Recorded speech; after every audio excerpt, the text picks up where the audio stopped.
Have you ever considered how vastly different your life would be without internet access? And yet, this is a reality for many across the globe. In our digital age, the internet is not just a luxury, it's a lifeline. It connects us to each other, to knowledge, to opportunities. It's the pulse of the global economy and the backbone of modern education. But not everyone gets to tap into this digital lifeline. Imagine the last time you had a poor internet connection, or worse yet, no connection at all. Frustrating, wasn't it? Now, consider this. For some, that's not a momentary inconvenience, it's a perpetual state of being. So, which corners of our vast world are left grappling in the dark? Where do people still struggle with the simple act of connecting? What are the countries with the least internet coverage? So, get ready as we journey across the globe to uncover the digital divide. Before we delve deeper, take a moment to hit the subscribe button below and stay updated with our latest content. The term digital divide might sound like a chasm in a dystopian cybernetic realm, but it's very much a part of our own world. It's a metaphorical divide that exists between individuals, households, businesses, and geographic areas at different socioeconomic levels, primarily with regard to both their access to information and communication technology and their use of the internet. Imagine a world where you can't just Google a fact, or send a quick email, or stream your favorite show. Sounds like a nightmare, doesn't it? But for many, it's a harsh reality. In many parts of the world, the internet is a luxury, not a given. But the divide isn't just about who has access to the internet and who doesn't. It's also about the quality of that access, the speed of your internet connection, the reliability of your service provider, the affordability of your data plan. These are all factors that contribute to the quality of your online experience. And it's not just the developing world that's affected. Even in developed countries, rural areas often struggle with poor connectivity. The reasons for this are varied and complex. They range from the lack of infrastructure and the high cost of providing service in remote areas to socioeconomic factors like poverty and lack of education. This digital divide isn't just an inconvenience, it's a serious issue that affects everything from economic development to social equality. It hampers education, stifles innovation, and creates barriers to employment. In an increasingly digital world, being cut off from the internet can mean being cut off from opportunities. The digital divide is a global problem, but it's most apparent in certain countries. In our next segment, we'll take a closer look at these countries and explore why their digital divide is so wide. Now let's explore some countries where this divide is most apparent. Internet darkness is not a myth. It's a harsh reality in many parts of the world. Imagine a world where sending an email or Googling a quick question isn't just a click away. For many, this is not a dystopian fiction but an everyday truth. Let's delve into the countries with the least connectivity, where the World Wide Web is more like a few sparse threads. Eritrea, for instance, is among the least connected countries globally. Located in the Horn of Africa, Eritrea has a population of over 5 million people, and yet, barely 1% have access to the internet. This is largely due to the country's strict government control over telecommunications, leaving the vast majority of Eritreans cut off from the digital world. Then there's North Korea, a nation known for its ironclad censorship. With a population of over 25 million, internet usage is restricted to a select few. The majority of North Koreans have never experienced the World Wide Web, their only digital experience being a state-controlled intranet, a stark contrast to the interconnected global community most of us are part of. In South Sudan, the newest country in the world, the issue is less about censorship and more about infrastructure. With a devastating civil war and widespread poverty, only a small fraction of its 12 million citizens have access to the internet. The lack of infrastructure, coupled with the high cost of data, makes connecting to the web a luxury few can afford. Over in West Africa, Guinea-Bissau faces similar challenges. Despite a population of almost 2 million, less than 5% have internet access.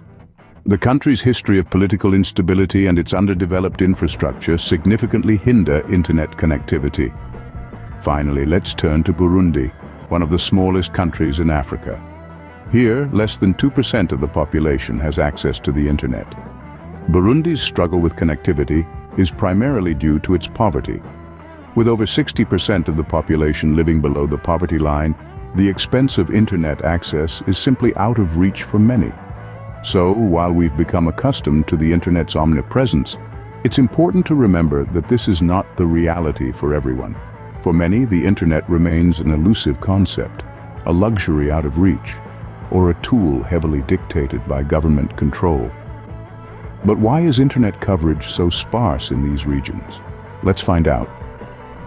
In the next section, we'll explore the barriers to connectivity, the reasons behind this digital divide, and what it means for these countries and their people. The web may be worldwide, but it's far from universally accessible. That's a reality we all need to understand as we move forward in this increasingly digital age. Internet connectivity is not just about laying down cables and setting up servers. It's a complex interplay of social, economic, and political factors. Let's delve into the reasons behind poor internet coverage in certain parts of the world. It's a story of infrastructural challenges, political instability, poverty, and illiteracy, all woven together in a web of digital exclusion. Picture this. You're in a remote village, miles from the nearest city. The terrain is rugged, the landscape untouched by modern development. Infrastructure is a significant hurdle here. Laying down cables, setting up servers, and ensuring a stable power supply are monumental tasks. The costs are often prohibitive, especially for countries grappling with economic challenges. In such cases, the internet becomes a luxury, accessible only to the few who can afford it. Then there's the issue of political instability. In regions marred by conflict or stringent government control, internet access can be restricted or cut off entirely. The internet, after all, is a powerful tool for communication and information sharing. In the wrong hands, it can be a threat to those in power. Hence, in some parts of the world, the internet is seen more as a potential risk than a tool for development. Now, let's talk about poverty. It's a hard fact that the poorest of the poor often have the least access to the internet. The costs of devices, data plans, and even electricity can be overwhelming for those struggling to meet basic needs. Inequality in income translates into inequality in digital access, leading to a vicious cycle where those without internet access fall further behind in our increasingly digital world. Last, but definitely not least, is illiteracy. Let's be clear, we're not just talking about the ability to read and write. Digital literacy, the ability to use, understand, and create digital technologies, is crucial in today's world.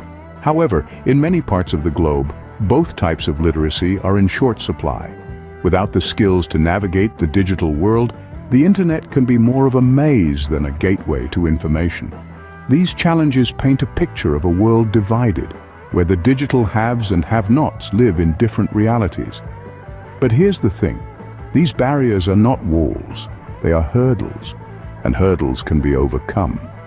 While these barriers seem daunting, they are not insurmountable. There are ways to bridge this divide. And that, dear listeners, is what we'll be exploring in our next segment. Stay tuned. The world is not oblivious to these digital disparities. Several initiatives are underway to increase internet coverage in these countries.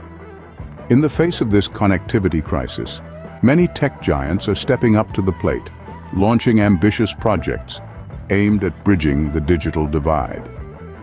They are leveraging their technological prowess to bring the internet to the farthest corners of the world, and in turn, opening up a world of opportunities to the people living there. Let's take a look at some of these initiatives. Google, for instance, has embarked on a project known as Project Loon. With the aim of providing internet access to rural and remote areas, Google is using high-altitude balloons placed in the stratosphere to create an aerial wireless network.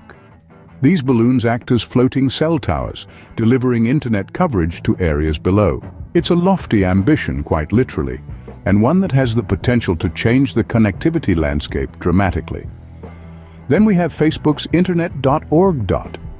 This initiative is committed to making affordable internet access available to every person in the world. By partnering with technology leaders, nonprofits, and local communities, Internet.org is working to increase the efficiency of internet delivery and reduce the cost of data.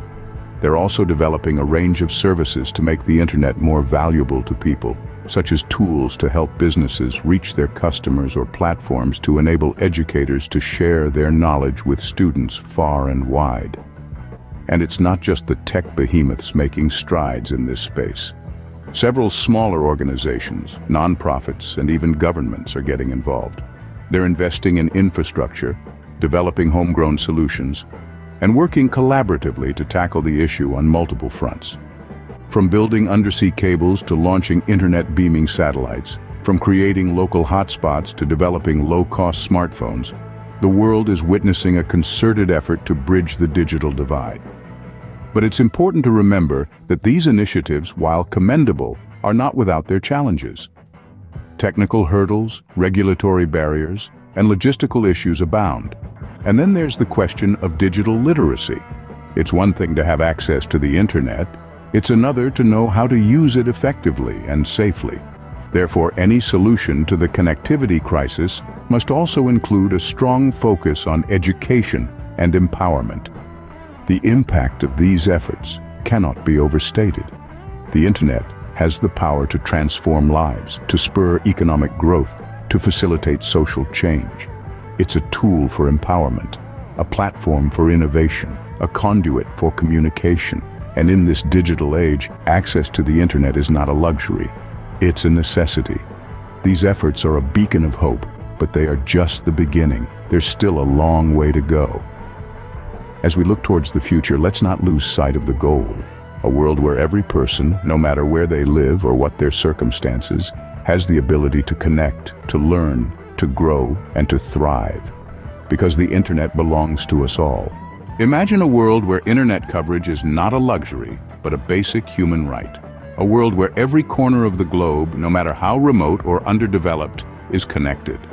This is the future of connectivity, and it's closer than you might think. In recent years, we've seen a surge in technologies that promise to dramatically increase internet coverage. Take satellite internet, for instance. Companies like SpaceX and OneWeb are launching thousands of small, low-orbit satellites that aim to bring high-speed internet to the furthest reaches of our planet. This is not just a dream, it's happening as we speak, and it signifies a giant leap towards global connectivity. Another game-changer on the horizon is the fifth generation of wireless technology, or 5G. It's not just about faster internet speeds or lower latency. It's about the potential to connect billions of devices, from smartphones to self-driving cars, creating a truly interconnected world. However, technology alone won't solve the connectivity conundrum. A significant part of the equation is global cooperation. Governments, tech giants, and international organizations must work together to bridge the digital divide. Investments need to be made not just in infrastructure, but also in digital literacy programs to ensure that everyone can reap the benefits of being connected.